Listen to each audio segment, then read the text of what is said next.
বৈষম্য বিরোধী ছাত্র আন্দোলনে ফেনী রাজপথ যখন উত্তাল, ঠিক তখন ছাত্র জনতার উপর নির্বিচারে গুলি করে পাখির মতো মানুষ হত্যার নেশায় মত্ত হয়ে ওঠে আওয়ামী লীগ ও তার অঙ্গ সংগঠনগুলো। গত 4 আগস্ট ফেনী হত্যাকাণ্ডের সেই কিলিং মিশনের নেতৃত্ব দেয় জেলা ছাত্রলীগের সিনিয়র সহসভাপতি জিয়াউদ্দিন বাবলু।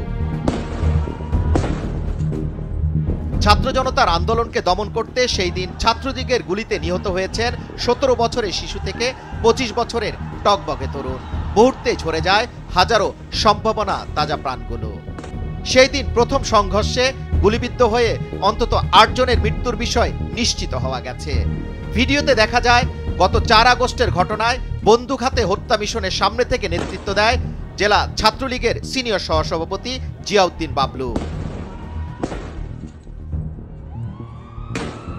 ভিডিও ক্লিপটি গভীরভাবে বিশ্লেষণ করলে দেখা যায় যুক্তরাজ্যের তৈরি অত্যাধুনিক M416 অস্ত্র দিয়ে শিক্ষার্থীদের উপর একের পর এক গুলি করে হত্যা করছে বাবলু। কিন্তু প্রশ্ন হচ্ছে, এখন কোথায় তিনি? আওয়ামী লীগ সরকারের পতনের পর প্রাণ বাঁচাতে ভারতে পালিয়ে গেছেন জিয়াউদ্দিন বাবলু, অনেকে এমনটা বলছেন। নির্বিচারে নিরস্ত্র এইসব সাধারণ শিক্ষার্থীর হত্যা মিশনে উঠে আসে আরেকটি নাম।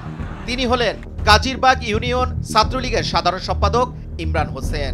এছাড়া বাবলুর রাইফেলের ম্যাগজিন বহনকারী ছিলেন দেলোয়ার হোসেন ডালিম। ডালিম এই গণহত্যা শুটারদের একজন। আওয়ামী লীগ সরকারের পতনের আগের দিন শহরের মহিপালের হত্যাকাণ্ডের ঘটনায় জনরোষ এড়াতে শুধু নেতাই নন, কর্মীরাও গা ঢাকা দিয়েছেন। বৈষম্য বিরোধী ছাত্র আন্দোলনের এক দফার সামনে মুখ থুবড়ে পড়ে শেখ হাসিনা সরকার। ইতিমধ্যে এই ঘটনায় 1623 জনকে আসামি করে পৃথক 5টি মামলা হয়েছে। ফেনীতে আওয়ামী লীগ ও তার সহযোগী সংগঠনের নেতাকর্মীরা গ্রেপ্তার আতঙ্কে ঘরবাড়ি ছেড়ে পালিয়ে বেড়াচ্ছেন।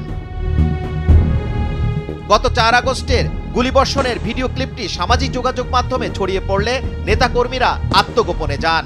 অনেকের মোবাইল ফোনে কল করলেও পাওয়া যাচ্ছে না। আর শীর্ষ নেতাদের ফোন বন্ধ থাকা অবস্থায় নিশ্চিন্ত হতে পারছেন না নেতাকর্মীরা। সামাজিক আচার অনুষ্ঠানেও তারা অংশ নিচ্ছেন না। সংশ্লিষ্ট একাধিক সূত্রে জানা গেছে 4 আগস্টের ঘটনায় বন্দুক হাতে সামনে থাকা জেলা ছাত্রলীগের সিনিয়র সহসভাপতি জিয়াউদ্দিন বাবলু ইতিমধ্যে ভারতে পাড়ি জমিয়েছেন। যুবরাজ ফয়সাল, ভোরের কাগজ, ঢাকা।